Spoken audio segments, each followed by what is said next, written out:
Kembali ke alam mulai menjadi tren gaya hidup masyarakat saat ini. Mulai dari menu makanan, penggunaan perabot hingga bahan pakaian menggunakan bahan alami.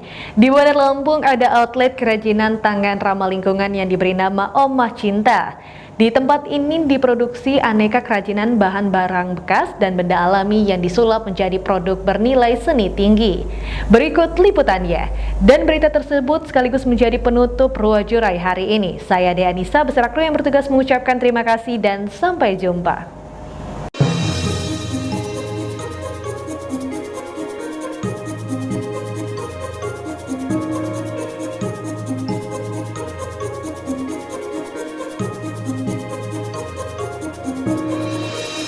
Berlokasi di Jalan Zainal Abidin Pagar Alam, Tri Indah Noviana, pengelola Omah Cinta mengubah barang bekas menjadi aneka kerajinan tangan.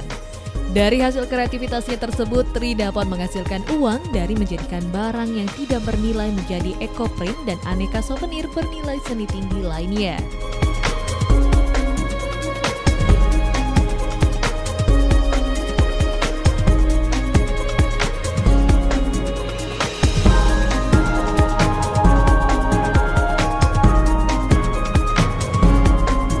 Hasil kerajinan yang diproduksi berupa tas, dompet, vas bunga, dan yang paling menarik adalah batik ekoprint.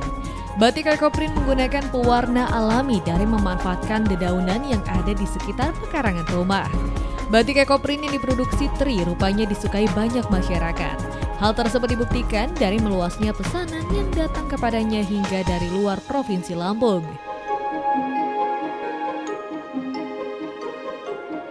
Kendalanya itu kalau saya pribadi di Lampung ini ya, untuk handmade kurang diterima dengan baik dengan masyarakat.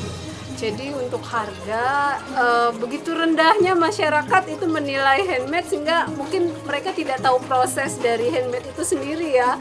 Jadi nawarnya begitu rendah.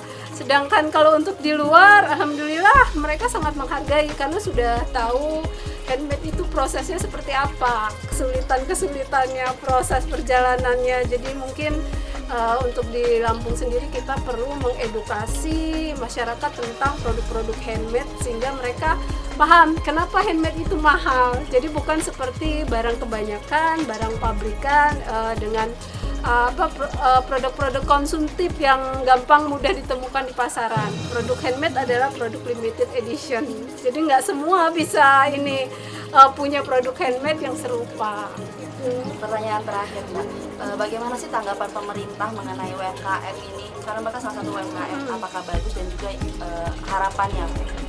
Iya, untuk di Lampung sendiri, alhamdulillah sudah banyak support dari pemerintah untuk UMKM ya. Itu dibuktikan memang dengan perhatian dinas-dinas untuk membina banyak UKM di Lampung. Jadi seperti dinas perindustrian, dinas koperasi dan perdagangan, semua apalagi dampak COVID ini ya, semua turun tangan untuk membantu para pelaku UMKM.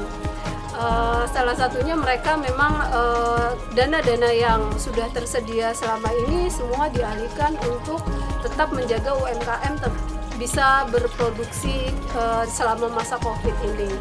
Harapannya sih untuk Pemprov Lampung terutama mungkin lebih memperhatikan UMKM, terutama UMKM fashion and craft ya, karena memang di Lampung untuk support kita bukan kurang ya, sepertinya Pemkot kurang jemput bola.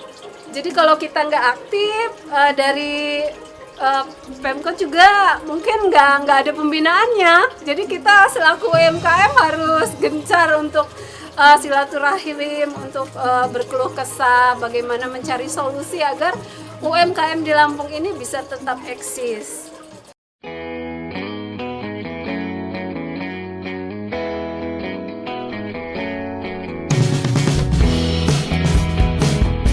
Selain batik ekoprint, Tri juga membuat karya seni dari koran bekas.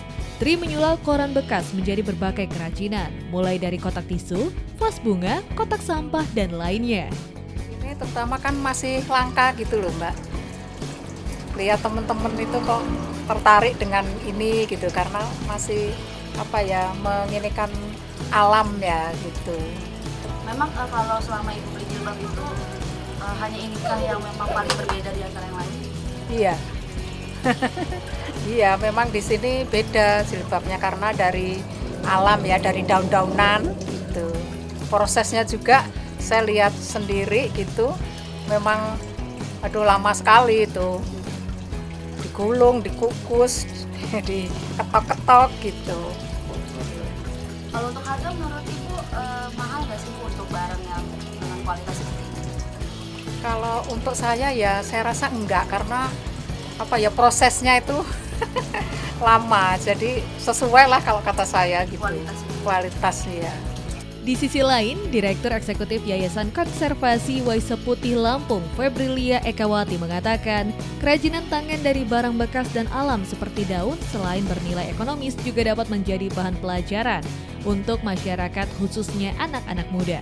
Menurutnya, kerajinan seperti memadukan bahan alami untuk aneka produk seperti ekoprint hingga aneka souvenir dapat mengurangi penggunaan zat warna kimia yang tidak aman. Menilainya dari sisi positif ya, karena ekoprint ini kan adalah salah satu solusi terutama untuk pelaku UMKM si pembatik ya, para UMKM pembatik menggunakan motif dengan warna yang berasal dari alam. Jadi mengurangi penggunaan pewarna kimia gitu. Itu menurut saya bagus gitu. Kemudian yang kedua, banyak sekarang UMKM yang mulai mengembangkan usaha ekoprint atau batik dari daun itu kan, itu juga memotivasi masyarakat atau pengrajin UMKM untuk banyak menanam pohon. Jadi mereka lebih bisa mengenal berbagai jenis macam pohon dan bentuk-bentuk daun yang unik. Kemudian mereka pasti ada upaya untuk menanam gitu. Ini sisi positif yang kita lihat. Kemudian juga dari pengembangan ekoprint ini kan juga ada value tersendiri, ada nilai tersendiri terkait produk ini ternyata ramah lingkungan. Dari situ kita melihatnya ya.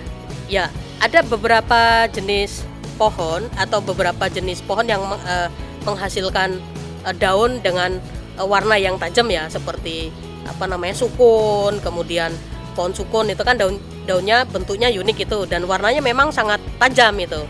Kemudian daun jati, kemudian daun mahoni dan beberapa jenis daun yang lain lah.